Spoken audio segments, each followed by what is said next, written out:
भाभी और एक लड़के की लव स्टोरी।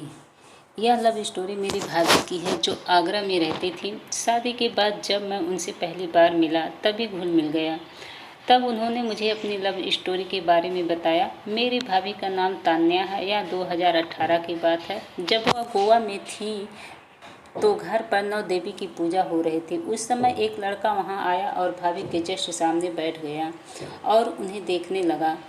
पहले तो भाभी को वह लड़का बहुत गलत लगा, फिर उसने भाभी को बहुत ज़्यादा देखना शुरू कर दिया। तान्या भाभी को बहुत प्रॉब्लम होने लगी और मन ही मन उसने बहुत अनाप शनाप बोलती थी। एक दिन जैसे ही वो भाभी के पास आया, भाभी ने एक जोरदार थप्पड़ उसके गाल पर जड़ दिया और वो बहुत डर गया और उस लड़के ने भाभी को देखना बंद कर दिया। वो लड़का उन्हें अब परेशान नहीं कर रहा था।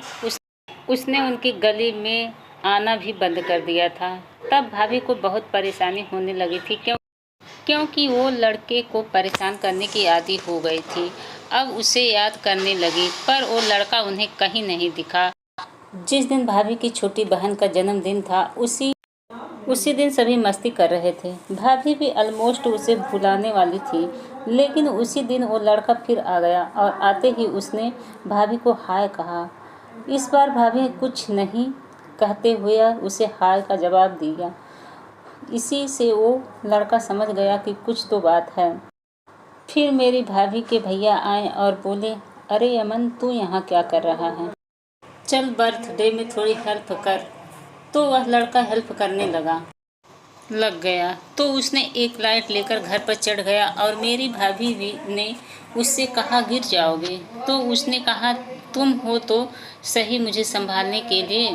तान्या भाभी ने स्माइल की, वो भी स्माइल करने लगा। फिर बर्थडे सेलिब्रेट हुआ। सभी पार्टी में एंजॉय करने लगे। तभी वह लड़का आया और बोला, तान्या, मैं तुमसे कुछ कहना चाहता हूँ। तो भाभी बोली, कहो तो। उसने कहा, क्या तुम मेरा टाइम पास बनोगी? तो भाभी ने कहा, क्या कह रहे हो? तो वो लड़का पहले डरने लगा और उसने बोल दिया, आई लव यू तान्या, मैं तुमसे बहुत प्यार करता हूँ, तुम मेरी ज़रूरत हो। भाभी तो पहले से ही उससे प्यार करती थी और बोल दिया, सोच कर बताऊँगी, तुम अपना फ़ोन नंबर दे दो। इसके 2 दिन बाद भाभी ने भी उस लड़के को आई लव यू बोला। तो अमन लव स्टोरी शुरू हो गई।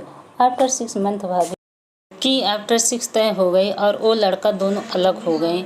इसी क्रम में भाभी ने अपने हाथ पर उसका नाम चाकू से लिख डाला और यह सुनते ही उस लड़के ने भी हाथ पर नाम डाल दिया। शादी वाले दिन वो लड़का बहुत रोया, 3 दिन तक रोता रहा। फिर भाभी ने उसे मेरे फ़ोन से कॉल किया और कहा, तुम मेरे देवर के दोस्त बनकर मुझसे मिलो, मैं भी तुमसे मिलना चाहती हूँ। और वो आ गया और मौका देखकर मैंने उन दोनों को मिलाया। वो लड़का दोनों मिलते ही बहुत रोए और जो भी मन की बातें थी एक दूसरे से बताएं और भाव विभोर होकर एक दूसरे से लिपट गए और मन की इच्छाओं को पूर्ण किया। तो दोस्तों, कहानी पसंद आई हो तो इसे लाइक और शेयर करें और मेरे चैनल को सब्सक्राइब करना बिल्कुल ना भूलें। फिर मिलेंगे एक नई कहानी के साथ। तब तक के लिए बाय बाय।